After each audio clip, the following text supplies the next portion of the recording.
Mason's visage is much more open and relaxed, while Haley's face is more calculated and responsive. Most people in Haley's superficial life wouldn't notice a difference, but Noah notices it immediately. It's so romantic how he sees Mason within Haley long before Mason Haley confirms such a thing has occurred.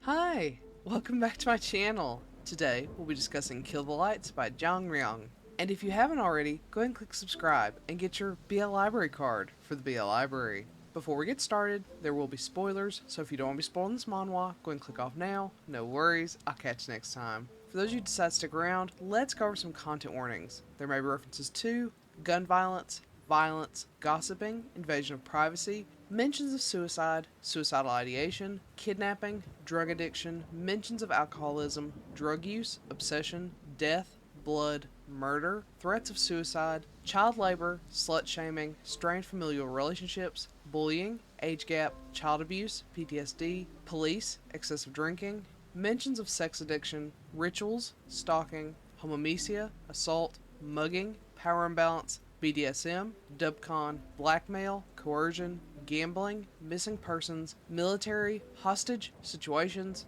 vandalism, somnophilia, mentions of cheating, and overwork, as these things do appear in the manhwa. But if that's good with you, let's go and get started.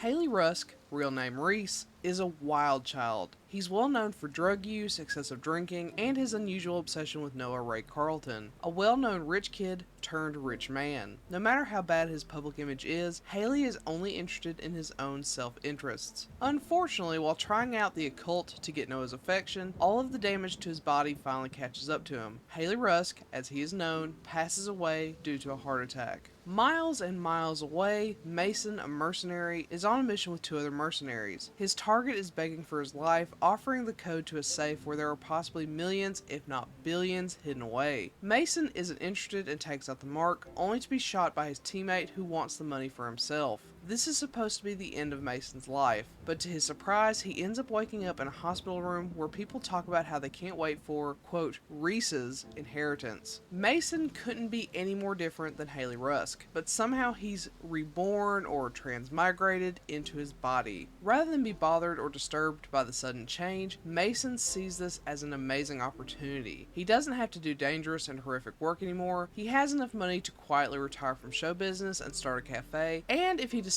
to stay in the business, he can make loads of money in a short time. There's just one problem. He seems to have kept some of Healy's preferences, specifically his sexual preferences, and when he ends up running into Noah Ray Carlton, who he used to protect back in his bodyguard days, he finds himself attracted to him. Much to Noah's surprise, this new Healy is pretty attractive to him too. Healy now reminds him of the man who protected him all those years ago, the man he's been obsessed with for as long as he can remember.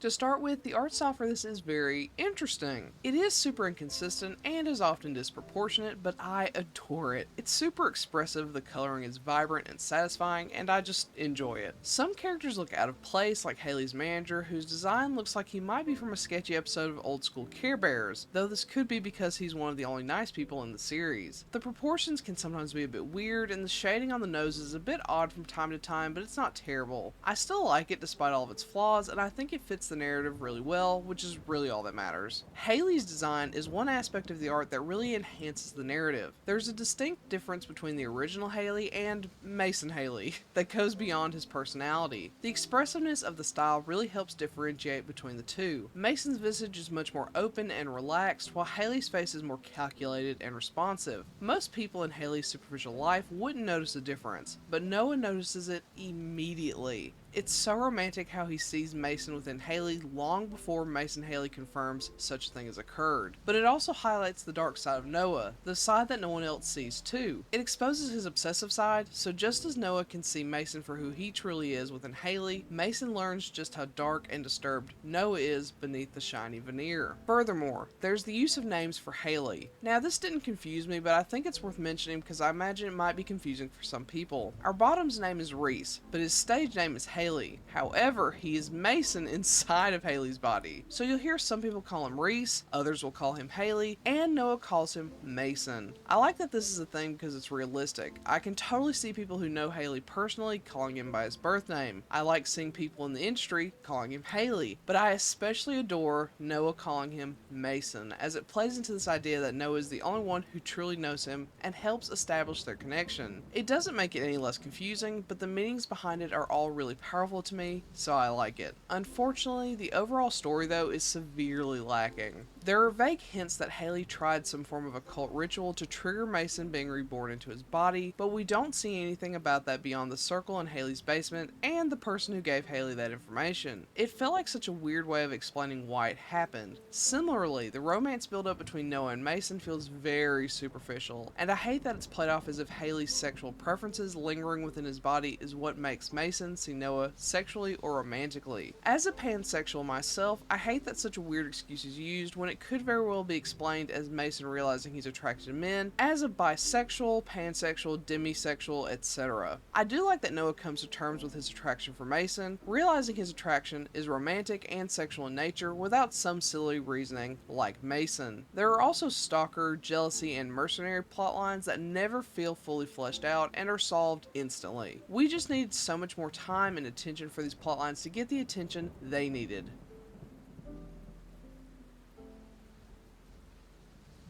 With all that being said, I like this for the most part. The art isn't always the best or most consistent, and the length of the story feels far too short for all that it tries to cram in there. But there are some fun sexual dynamics that we don't get to see in a lot of manhwa. Healy's piercing is a must-see. The romance feels superficial. The stalker and mercenary plotlines feel superficial. This just needed far more time than it had to explore all of these elements to their fullest potential. There's lots of fun smut in this, so if that's all you need, then I don't imagine you'll be disappointed. However, this might be a miss if you're looking for a well-crafted narrative. So, have you read Kill the Lights? If so, what do you think? Do you agree with my assessment? Do you not? Let me know in the comment below. Otherwise, I'll catch you next time. Bye!